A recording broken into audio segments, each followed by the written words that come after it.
모세가 돌판을 깨뜨린 이유라는 제목으로 하나님 말씀 증거하도록 하겠습니다. 여러분들은 모세가 돌판을 깨뜨린 이유가 무엇이라고 생각하십니까? 하여튼 스토리는 이렇습니다. 40일 동안 시내산에 있었죠. 내려오는데 중턱에 청년 여호수아가 머물러 있었습니다. 함께 내려옵니다. 근데 소리가 들립니다. 진중에서 소리가 들리는데 요란한 소리가 들렸습니다. 그랬더니 청년 여호수아가 전쟁 났나 봐요. 이렇게 표현을 했습니다. 성경 그대로 한다 그러면 싸우는 소리가 납니다. 그랬더니 모세가 뭐라 그러냐? 모세는 이미 다 알고 있었죠. 하나님께서 말씀해 주시지 않았습니까? 우상 숭배하는 소리야. 그렇게 얘기했습니다. 성경 표현에 의하면 노래하는 소리다. 참 궁금하지 않습니까? 모세는 하나님께서 말씀 다 해줬잖아요. 지금 금송아지 우상 숭배하고 있다. 춤추고 난리치고 있다. 이미 알고 있고 알려주셨습니다. 그래서 진멸하면 안 됩니다. 그리고 하나님 앞에 중보기도까지 하지 않았습니까? 그러니까 아는 정도가 아니라 그 내용을 가지고 하나님께 매달리면서 기도까지 했던 사람입니다. 근데 우리는 얼핏 그렇게 보이죠. 현장에 내려서 봤더니 분노심이 치밀어 올라가지고 화가 나서 그 옛날 성깔 있잖아요. 40살 때도 사람 때려 죽이고 하나님의 그 언약판을 집어 던져가지고 다 깨트려 버렸다. 우리는 그렇게 이해합니다. 이미 알고 있고 중보기도도 했고 근데 막상 보니까 못 참겠더라. 그래서 귀한 돌판 던져버렸다. 이렇게 이해합니다. 이게 맞나요? 한번 그 내용을 보시다. 19절입니다. 시작. 진에 가까이 이르러 그 송아지와 그 춤추는 것들을 보고 크게 노하여 손에서 그 판들을 산 아래에 던져 깨뜨리니라.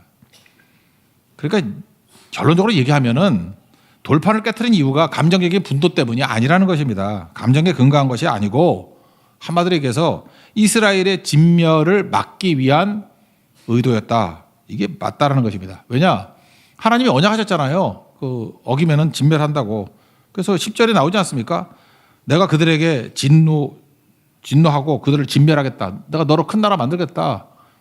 하나님의 속성이 어떤 겁니까? 민수기 23장 19절 보니까 그 말씀하신 바를 행하지 않으시는 것이었고 말씀을 실행하지 않는 것이 있겠느냐 이렇게 묻잖아요. 하나님은 약속하신 거 그대로 행하니까 진멸한다 그러면 진멸을 하겠죠. 여러분 고대 근동에서는요. 언약판을 깨트린다는 건 뭐냐 하면은 언약 효력을 취소하는 것입니다. 지금도 그렇죠. 양자가 맺은 계약서가 있는데 후다닥까지 막 찢어버려요. 그럼 계약 없어지는 거 아니에요. 하나님은 신실하신 분이기 때문에 언약을 지키신다고요. 그러니까 모세가 하나님의 그 언약을 깨버리는 거예요. 찢어버리는 거예요. 세상에서도 계약서의 위력이 막강하죠. 법정 다툼이 벌어질 때 그 계약서 유무에 따라서 승패가 갈라집니다. 무역 분쟁 날 때도 그렇죠. 우리 뭐 한일 무역 협정 같은 것도 보세요. 그 계약서 하나가 미래를 결판내잖아요. 뭐 쌍끌이어서 뭐 되니 안 되느니 옛날에 그랬다고요. 전쟁 발발의 원인이기도 하고. 저는 이렇게 생각합니다. 이게 성경이 명확히 나오진 않았지만 이래 있을 거예요. 하나님께서 모세에게 알려줬을 거라고. 돌판 깨라. 그래 언약이 깨진다. 또는 하나님이 직접적으로 말씀을 안 한다 할지라도 이렇게 중보기도 하는 가운데 하나님의 성령께서 그의 마음 가운데 깨라는 원하심을 주셨다고 생각을 해요. 어쨌든 간에 모세의 의도는 언약을 깨기 위한 것이었다라는 것입니다. 그러니까 한마디로 얘기해서 진멸을 막는 방법은 언약 깨는 것밖에 없다고요. 그래서 욱하는 마음으로 돌판 던진 게 아니고 구원을 위한 돌판 깨기였다. 이렇게 이해하는 게 맞다는 것입니다. 왜? 딴 성경도 보세요. 이게 똑같은 본문이 또 사도행전에 스데반의 긴 설교에서 나오거든요. 거기도 보면은 모세에 대한 책망 내용이 한 군데도 없어요. 모세가 잘했다라는 거예요. 그리고 여기도 보면 모세에 대한 책망이 없죠. 모세가 이걸 통해서 진멸을 막았다라는 뉘앙스가 분명히 있다라는 것입니다. 돌판이 뭐죠? 율법 아니에요. 율법은 우리를 죽이는 겁니다. 징계하는 거고 심판 다 받는 거죠. 율법을 깨버리라는 거예요. 그러면 이스라엘 백성들이 원래 하나님과 언약을 맺은 백성 아니에요. 율법이 깨지면은 이방 백성과 똑같아지는 거라고.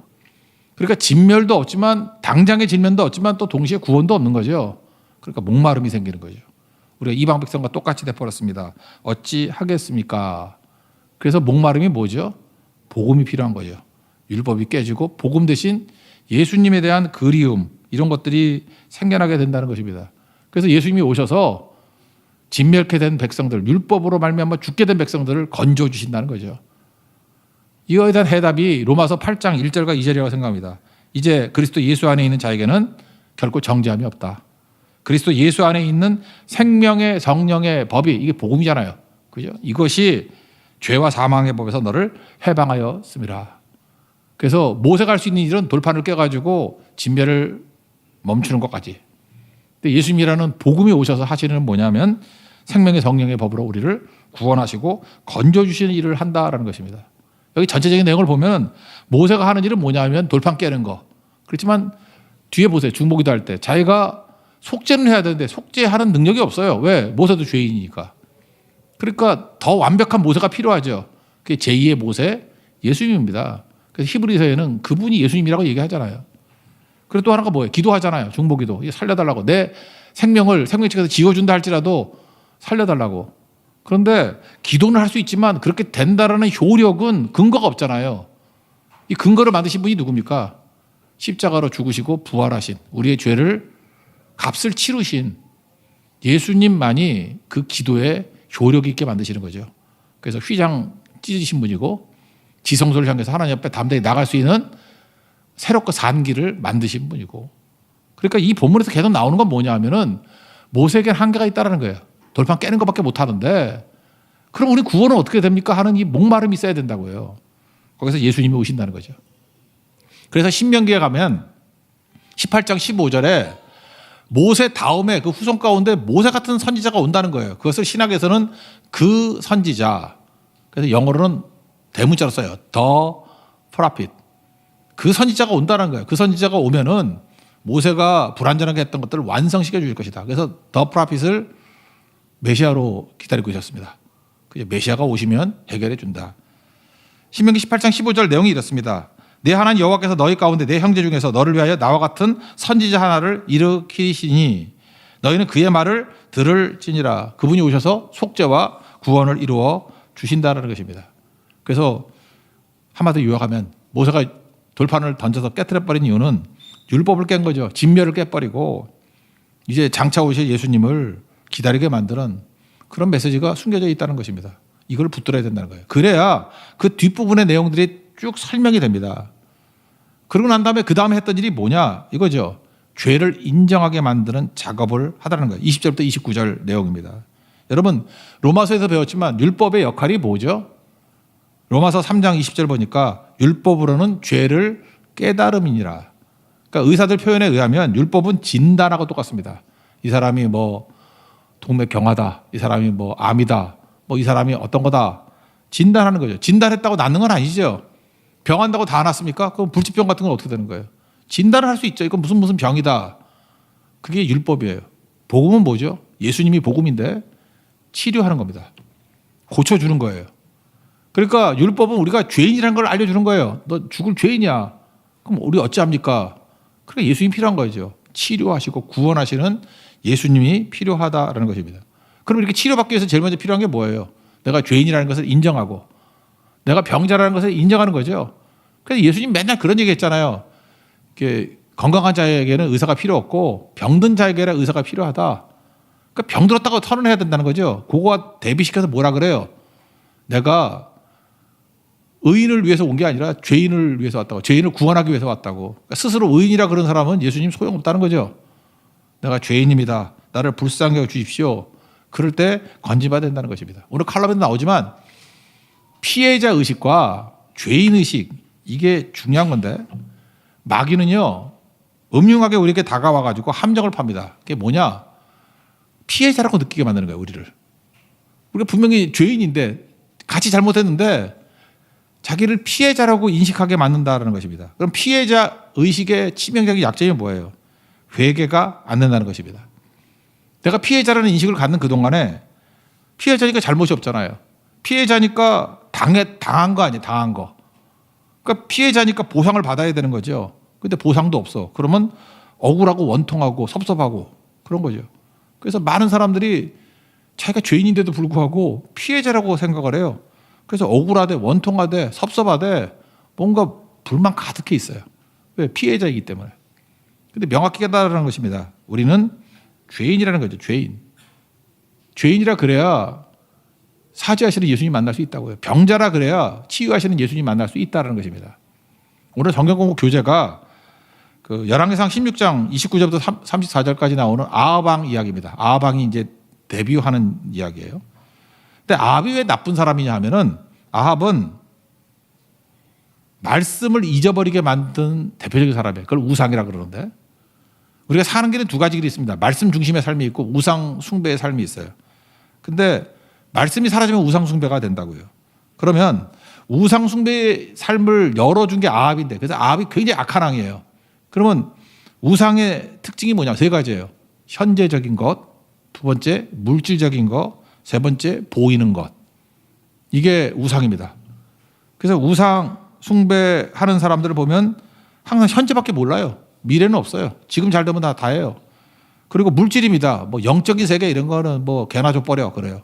그리고 오로지 돈, 뭐 인기, 쾌락 이런 거.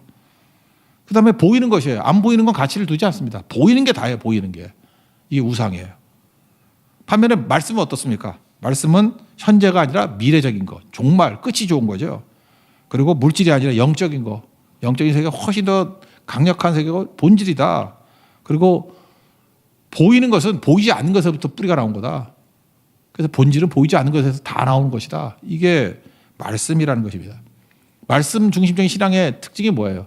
말씀은 지금은 미약해 보이지만 100% 성취이 됩니다. 그래서 아합 스토리를 얘기하면서 예를 하나 든 게 있죠. 여리고성. 이게 여호수아서 6장 26절에 이런 예언이 있습니다. 여호수아서에 뭐라고 예언되어 있느냐? 여리고성 짓지 말라고. 여리고성을 재건하게 되면 기초를 쌓을 때 맏아들이 죽고 문을 세울 때 막내 아들이 죽을 것이다. 그런데 실제로 500년이 지나고 난 다음에 아합이 시엘이라는 사람에게 여리고성을 재건하라 명령을 내렸다고요. 그랬더니 진짜 터를 쌓을 때 맏아들 아비람이 죽었고 성문을 세울 때 막내 아들 수굽이 죽었다. 이렇게 주석을 답니다. 여호와께서 눈의 아들 여호수아를 통하여 하신 말씀과 같이 되었더라. 이렇게 샘플 하나를 보여주는 거예요. 그러니까 말씀은 그대로 된다는 거예요. 그러니까 우리 인생이 말씀을 붙들고 살아가는 인생이 되면은 말씀 붙들고 인생을 걸면요 100% 승리합니다. 100% 구원받습니다. 근데 우상으로 가는 아합의 길이 우리 가운데 놓여 있는데 아합같이 가면 당장은 현재적이고 당장은 물질이 있고 당장은 보이는 것 좋아 보이지만 100% 망합니다. 100% 그거는 멸망의 길이다 그런 거라는 거예요. 그래서 아합이 나쁜 놈입니다. 왜? 우상의 길로 열었기 때문에.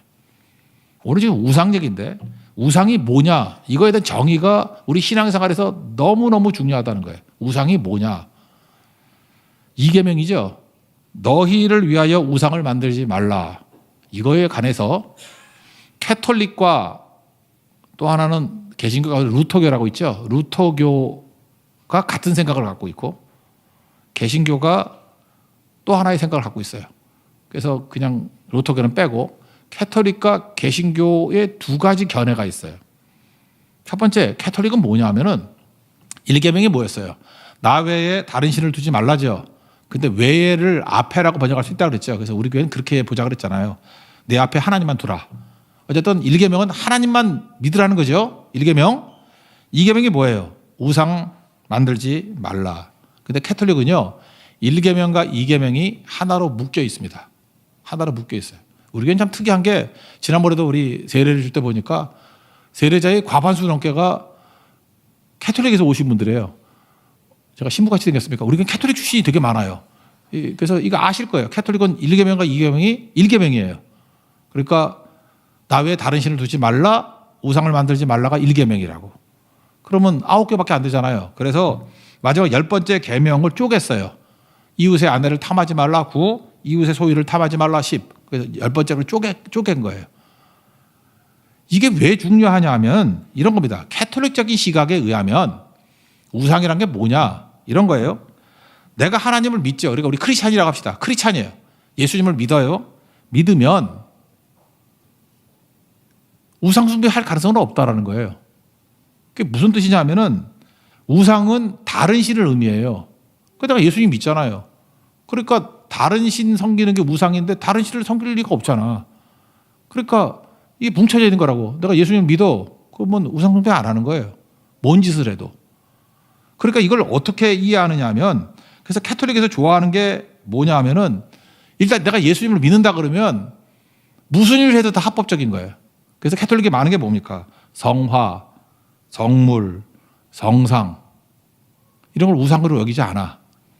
그래서 가보면은 뭐 별의별 거 다 만들어놔요. 뭐 마리아 상도 있고, 마리아가 뭐 예수님 안고 있는 것도 있고, 또 뭐 예수님 혼자 뭐 이렇게 못 박혀 있는 것도 있고, 또 이렇게 십자가에다가 또 무슨 뭐죠, 그 머플러 같은 거 걸어놓은 거 있죠, 이렇게 M자 같이. 그걸 마리아의 십자가라 그러는데, 요즘에 정신 나간 개신교인들 그거 따라하더라고. 그 마리아의 십자가라는 거거든. 이렇게 하고 눈에 보여. 하다못해 미켈란젤로는 시스틴 성당 모가지 날아갈 정도로 죽도록 그림 그리고, 아무것도 문제가 될 게 없어요. 그거 왜 하죠? 예수님 믿으려고 하는 일이에요. 그러니까 예수님을 믿는다 그러면 무슨 짓을 하든지 간에 그건 우상숭배 아니야. 다 되는 거. 이해가 되죠?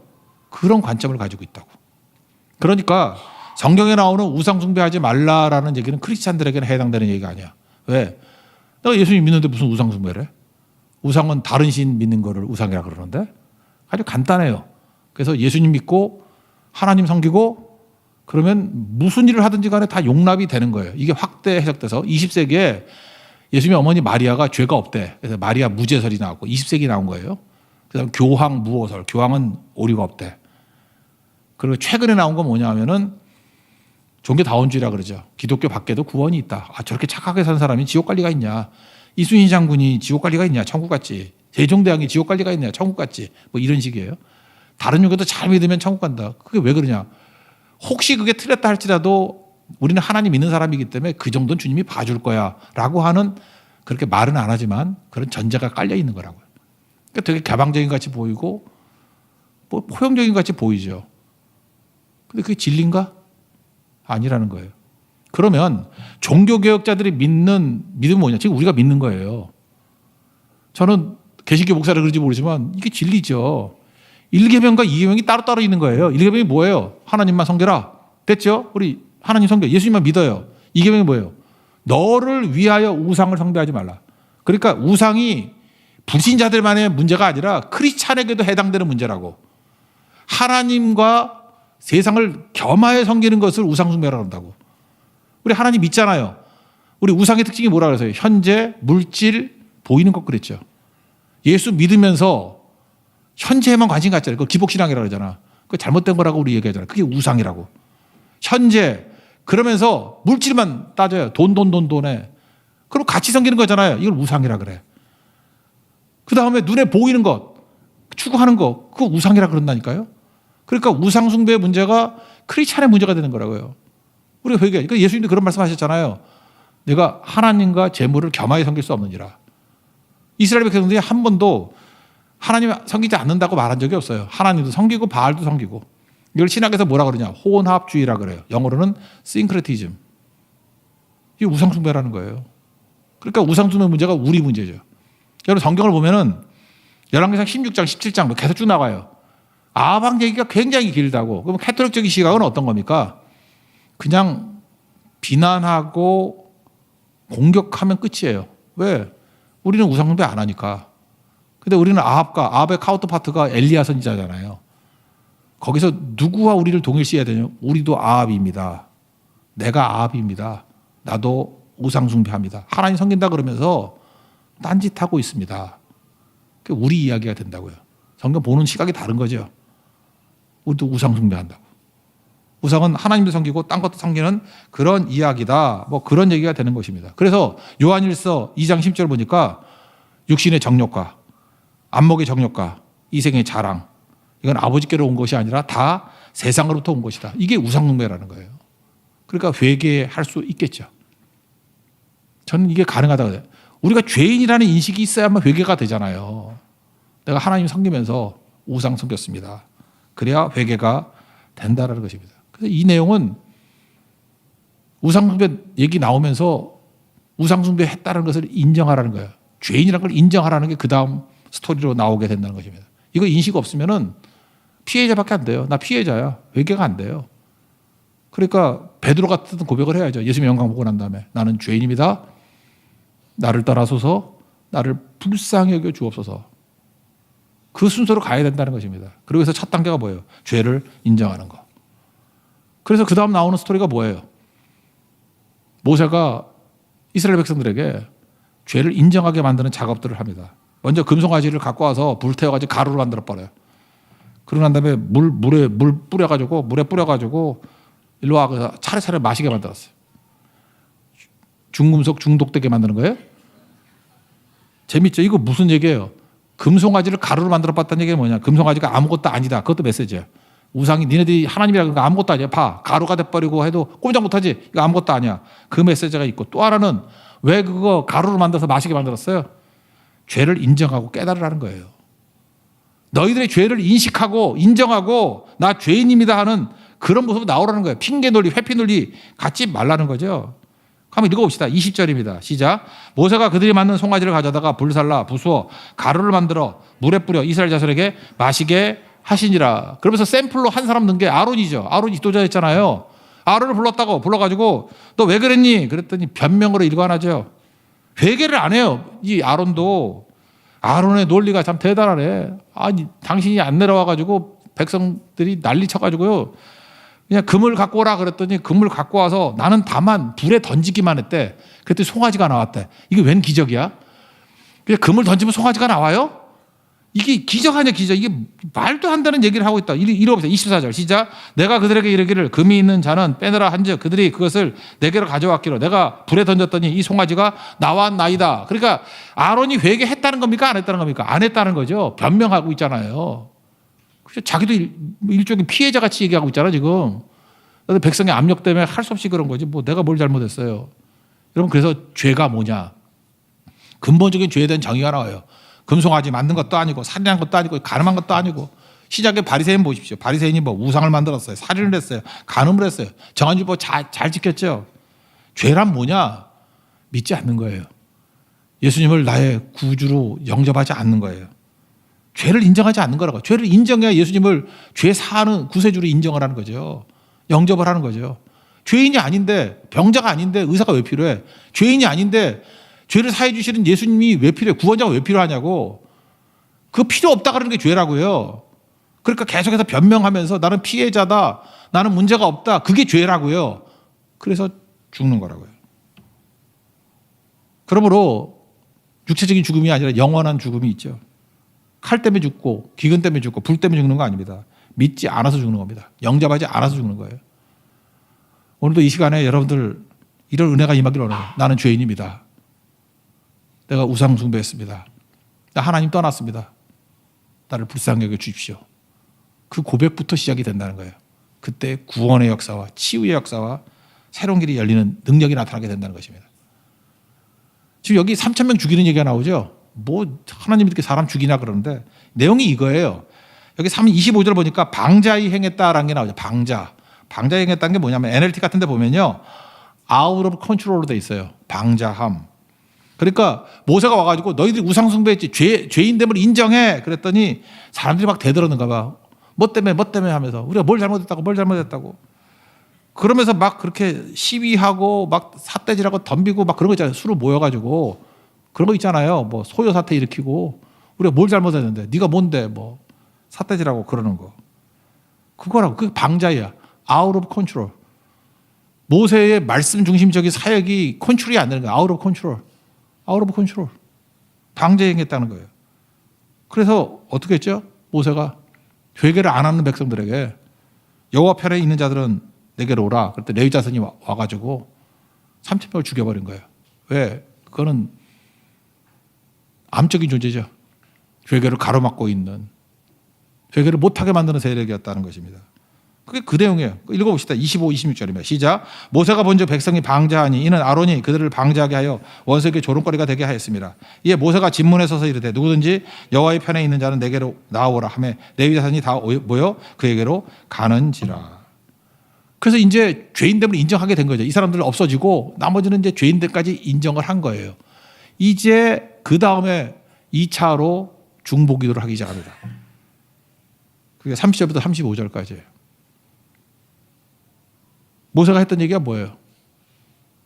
우리 죄인 인정했습니다. 그렇다고 다 믿는 건 아니죠. 모세가 속죄할 수도 없잖아. 자기가 죄인인데 자기도 속죄도 안 되고.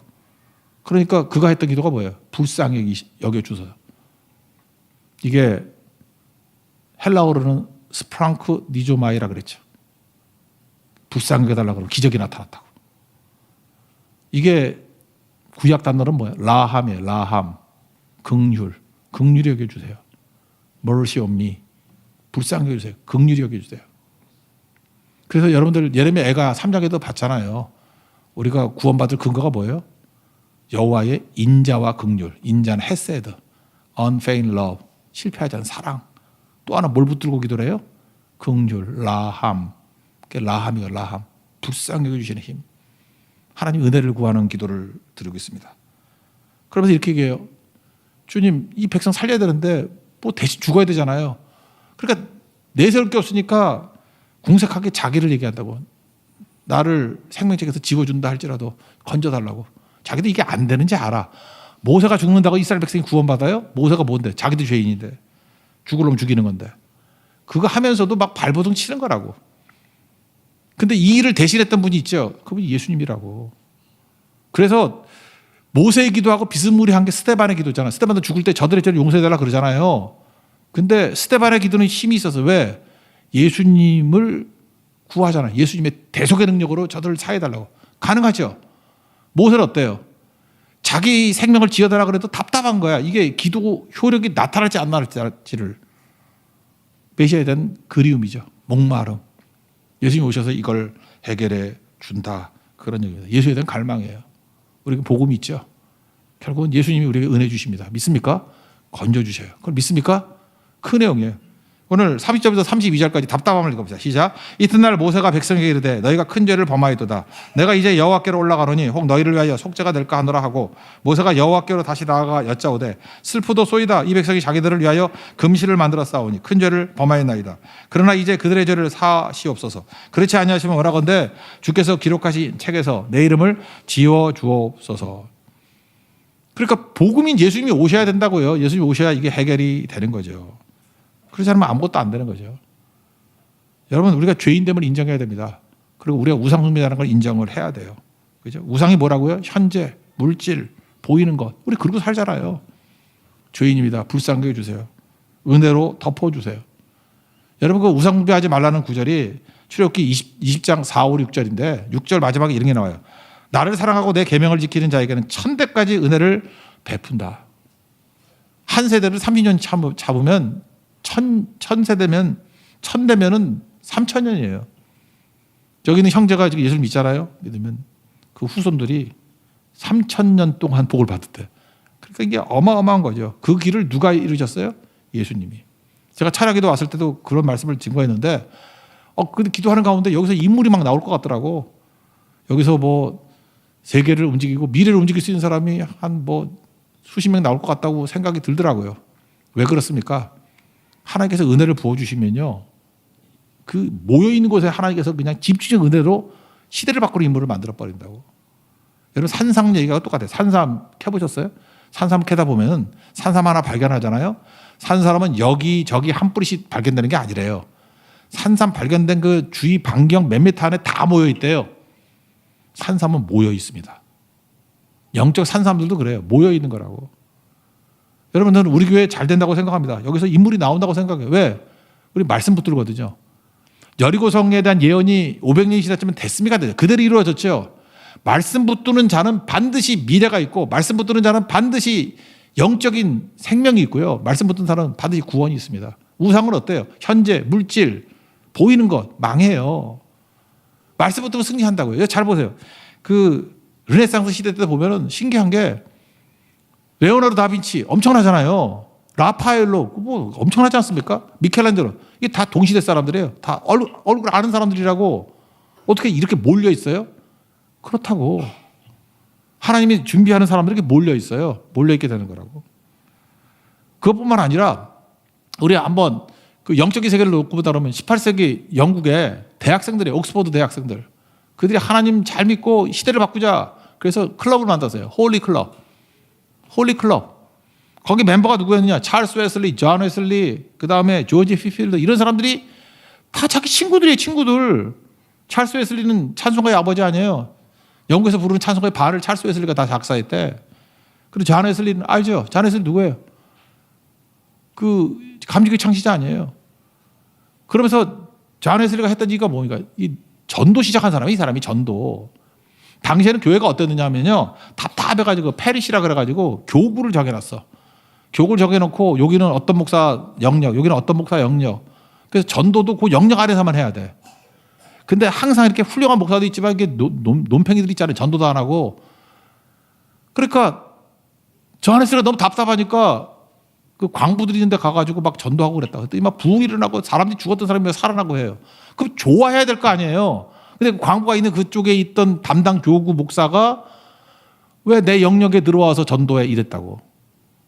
그럼 망할 놈이죠, 망할 놈. 내가 못하는 거 해주면 감사하다 그래야지. 자기 부흥도 못 시키고 생명도 못 살리는데. 가는 곳마다 그런 일이 벌어지는 거라고요. 그래서 존웨슬리가 뭐라 그랬습니까?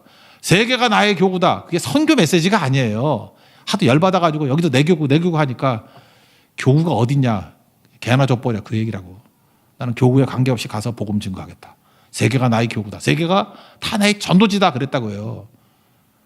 이런 놀라운 일들이 벌어지게 어디서 벌었어요? 홀리클럽에서. 조지 필드요. 무장해가지고 이 사람 하나님께서 미국으로 보냈어요. 옥스퍼드 나왔지만 미국으로 갔다고. 근데 성령에 대한 뜨거움은 있지만 사실 이게 무브먼트 일으키는데 약점이 있었던 사람이 누구냐면 조나단 에드워드라고. 조나단 에드워드. 지금도 조나단 에드워드 그 후손들 가운데 미국에 뭐 대통령이 나오고 부통령이 나오고 그거 보라고 쭉 보면은 그 조나단 에드워드 가문이 지금도 미국의 명문 가문이에요. 그 집안에 뭐 수천 명이 나와 있어 지금도. 근데 조나단 에드워드는 철저하게 약간 이제 널드 같은 사람이에요. 복음을 있지만 이렇게 운동을 잘 못하는 사람이에요. 근데 조나단 에드워드 혼자 있었다 그러면 미국의 제1차 대각성 운동이 벌어지지 못했다고. 근데 조지 필드가 합류함으로 말미암아 불타오르기 시작한다고. 하나님이 준비시킨 거잖아요. 그러니까 18세기 영국을 뒤집고 미국을 뒤집고 이게 진짜 엄청난 세계를 이루었던 것들. 그 조그만 곳에 모여있던 옥스퍼드에 있던 그 대학생들이에요. 지금 20대 초반의 청년들. 그 수십 명이 전 세계를 수세기 동안 뒤집어 놨습니다. 왜 그렇죠? 하나님 말씀 붙든 자는 능력이 있다는 거예요.